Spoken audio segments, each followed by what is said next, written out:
you're a pitcher and you've been trying to improve your hinge and you're doing strength work, mobility, trying every different drill that your pitching coach gives you and you're not seeing any results, this is for you. I want to start by saying that your hinge doesn't suck because of a mobility issue and it doesn't suck because of a strength issue.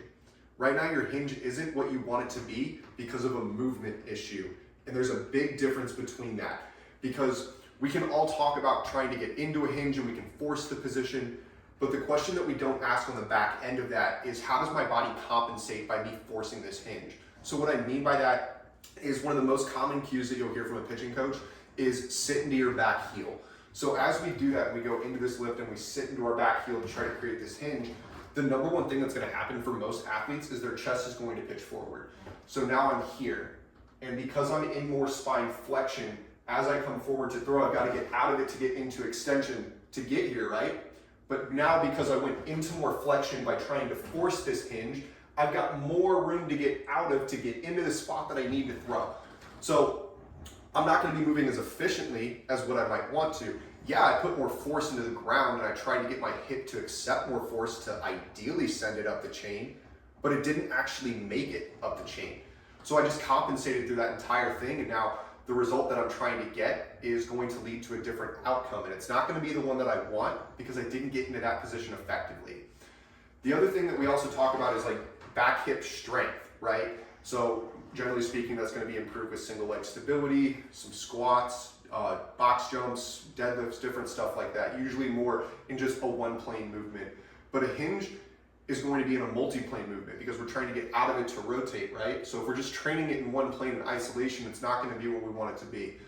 So the other thing that goes into this is what's going on at the ankle, because most everybody, especially pitchers on their back ankle, is not going to have the ankle mobility that we would want or the stability that we would want out of that leg. So what happens here is as we come up, we try to sit, this ankle caves in down towards the arch of the foot, which causes this knee to collapse. So as I'm trying to get out of this position, maintain this vertical shin angle to drive, my body can't accept that. So it forces me here, and now I'm having to jump out of my backside to actually get down the mound. So is the hinge issue at the hip a hip issue? Is it an ankle issue? Or is it a rounding forward to the upper back, creating a bad position for you to get in and out of?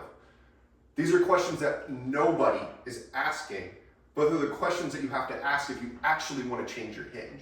Because yeah, we can force positions and we can put you in a core velocity belt to try to create this feel. And then you can go out on your own to try to create the feel on your own without that external thing. Or we could change the reason for why your body can't get into that position in the first place, and that's through the alignment. So I don't want to take too much time on this, but just talking about what the misalignments are that most pitchers have and how that's going to impact a hinge. So number one, you're going to have an anterior pelvic tilt where your hip dumps out like this and it goes forward. Your femur up top is going to externally rotate from your hip flexor, in particular your psoas being tight. As this rotates in your hip, it also rotates down in your knee, which is then going to cause a difference in what this femur is doing. So rather than being positioned neutral, it rotates out, which then causes a response out of your tib fib. So generally speaking, it tries to match this out, and then we stand in a very external position. So if we're struggling to create internal rotation of this back hip, we've got to look at what is this preset position, because if I'm already so far out here, I've got more room and space to overcome to get to that position. But because of that external rotation, this hip flexor is now shortened and tight. So you would think that it has a mechanical or strength advantage to support you in that position, but what happens up top because of that? Because my hip goes forward like this, my stomach and my rib cage are going to come up. And now as I've tried to rotate, I've got what I want to be this vacuum seal that rotates me on one plane. But now my hip is forward, my rib cage is up, and when it tries to create that vacuum seal, it doesn't have it. So that front side is going to have to rip open too soon. This arm drags behind me. I put more stress on my shoulder and my elbow. But the other thing that happens with that is as we get into this position we're trying to come through, your chest starts to bail forward like this, which then you really lead with this elbow, and that puts more stress into it. So where I'm going with this is it's all a ground up issue, is it happens from your first movement. If we can't stabilize into this back ankle on this lift, you cannot hinge.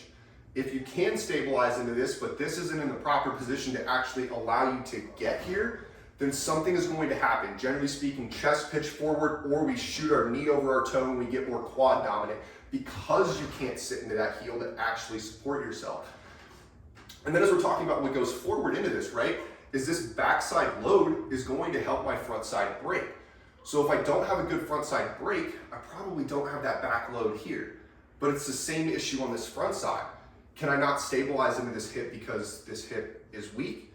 Because that ankle is weak, or it lacks the mobility to get me into the position that I need to actually stick into the ground?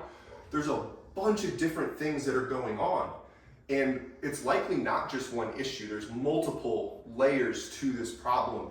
And anybody that you're working with, particularly a coach, or they're trying to get you to do some specific thing, is we have to ask, is your body even set up to do that?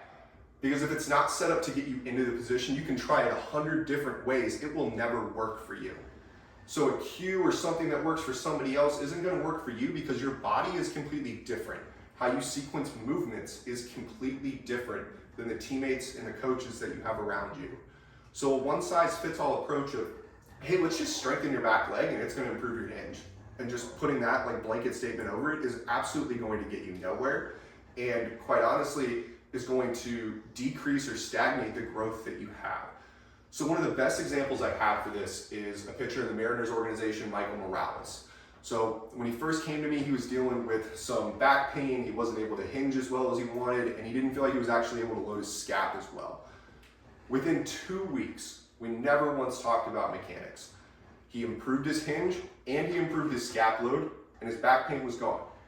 All because he got his body into a position so now it could effectively and efficiently, key emphasis on that, efficiently get him into this position so that he wasn't having to compensate. So now because he can get his pelvis here in a more stacked position, he can get out of this, his scap can now move because he's not coming from this position and also trying to upright and move his scap, so things can move in a more effective way. Which is really all that we're looking for, is we're looking for clean, effective, and efficient movement when you are up on the mound. So if we're trying to sit here and improve our hinge and just hinge, and we're only gonna do like RDLs, we're only gonna do this like slider thing on the whiteboard, those are all really good things. And you can strengthen yourself in those positions and at the end range, but if we aren't changing how your body is moving into that position and then getting out of it, it's not going to yield the result that you want. So if you want to improve your hinge, you have to change how your body is positioned, so that way these muscles that we need to get into the position can actually do what they're meant to. Something else doesn't have to come out and assist, and it doesn't cause us to compensate. So rather than trying to change the issue at what we see as the problem level, we need to look deeper below the surface to find what is that root cause within your body that's unique to you. Because my issues are going to be different than my brother's, which are going to be different than his teammates, which are going to be different than you. So we've got to have this unique approach to what are your specific inefficiencies, and by targeting those, that's going to be how we change how these things are positioned so that they're in a more neutral position. We can move into and out of that position more effectively as we're actually trying to throw, which is number one, not only going to give you a better hinge, it's going to allow you to throw harder, but it's also going to put less stress on your entire body, specifically your arm and your elbow. So if you want to know more about what this might look like to work together and have something a little bit more individually tailored, click the link in the description, book in a call. You'll speak to either me or one of my team members about how we can help you in your specific situation take that next step forward.